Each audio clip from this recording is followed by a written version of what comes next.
कैसे है। हम करेंगे आपकी सभी जिज्ञासा को शांत। आज जानेंगे कि कैसे बनी $1 बिलियन की ये अडल्ट कंटेंट इंडस्ट्री।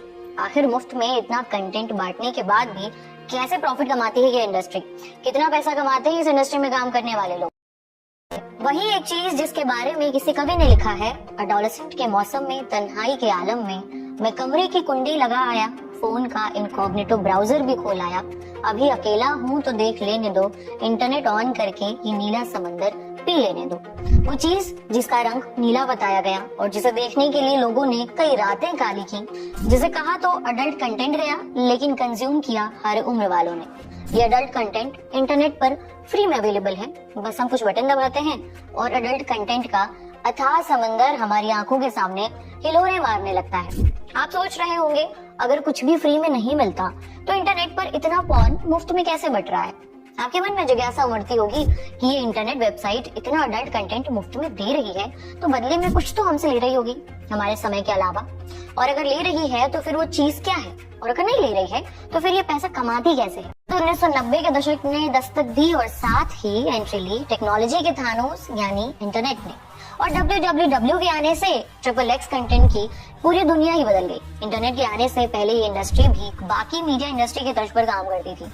इनके कमाई के साधन थे प्रिंट मैगजीन के सेल्स, डीवीडी और VHS कैसेट को बेचकर होने वाली कमाई, होटल या लोकल केबल नेटवर्क पर पे पर व्यू के हिसाब से अडल्ट वीडियो कंटेंट बेचने से होने वाली कमाई।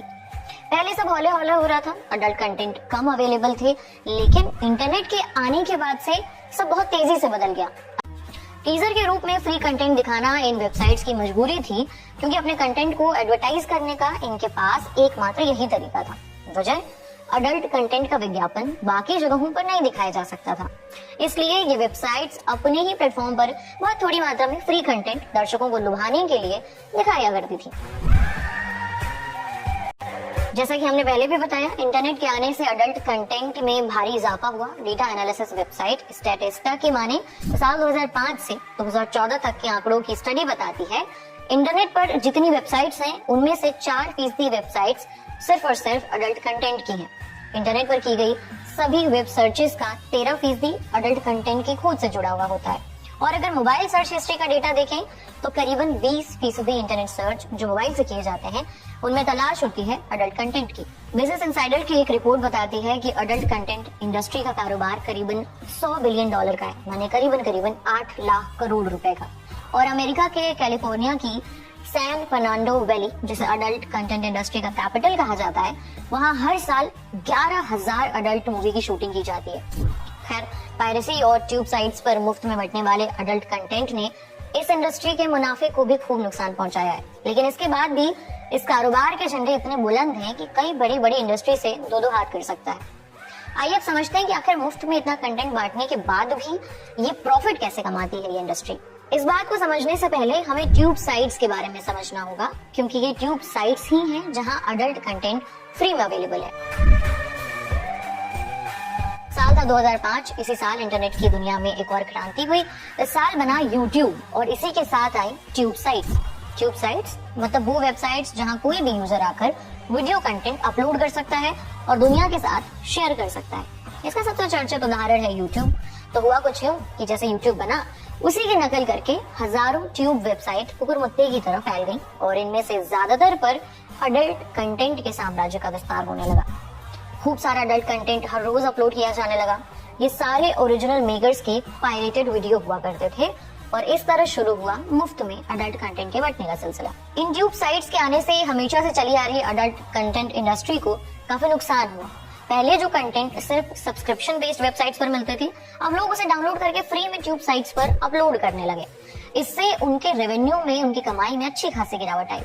The pornography industry what everyone needs to know नाम की किताब में शीरा टैरेंट बताती है कि पायरेसी की वजह से अडल्ट कंटेंट इंडस्ट्री को सालाना करीबन $2 बिलियन रुपए में करीबन 17,000 करोड़ का नुकसान होता है। पायरेसी और ट्यूब साइट्स की बढ़ती संख्या ने ओरिजिनल अडल्ट कंटेंट बनाने वाले प्रोडक्शन हाउसेस को भी काफी नुकसान पहुंचाया, लेकिन इन्हीं ट्यूब साइट ने अडल्ट कंटेंट बिजनेस करने वालों को पैसे कमाने का नया तरीका भी सिखाया। वही तरीका जिससे ज्यादातर मीडिया इंडस्ट्री पैसा कमाती है, और ये तरीका था एडवर्टीजमेंट यानी कि प्रचार से पैसा कमाना। इसके साथ ही जन्म हुआ एक कंपनी का जिसे आज के समय में अडल्ट कंटेंट इंडस्ट्री का यूट्यूब कहा जाता है। कंपनी थी माइंड गीक। माइंड गीक समझ गई कि आने वाले समय में अगर अडल्ट कंटेंट इंडस्ट्री में खूब पैसा कमाना है तो केवल सब्सक्रिप्शन बेस्ड सर्विस से काम नहीं चलने वाला, हमें एडवर्टीजमेंट मॉडल को अपनाना होगा। माइंड गीक ने अडल्ट कंटेंट इंडस्ट्री के ग्राहकों को दो हिस्से में बांटा। पहले ग्राहक जो फ्री में ट्यूब साइट्स पर इन कंटेंट को देखते थे और दूसरे जो सब्सक्रिप्शन के पैसे देकर प्रीमियम कंटेंट देख सकते थे। पहले वाली कैटेगरी के ग्राहकों के लिए माइंड गीक ने कई ट्यूब साइट्स को खरीदना शुरू किया और धीरे धीरे ट्यूब साइट्स की दुनिया में इस कंपनी का एक छत्र राज हो गया, बोले तो मोनोपोली हो गई।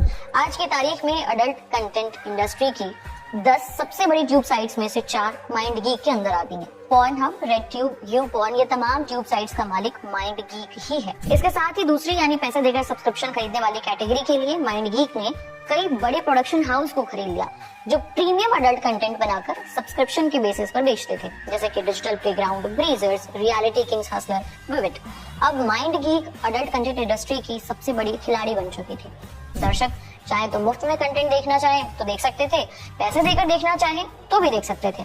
दोनों ही सूरत में वो जिन प्लेटफॉर्म्स पर पहुंचता उसमें से ज्यादातर एक ही कंपनी के अंदर आती थी और वो थी माइंड गीक।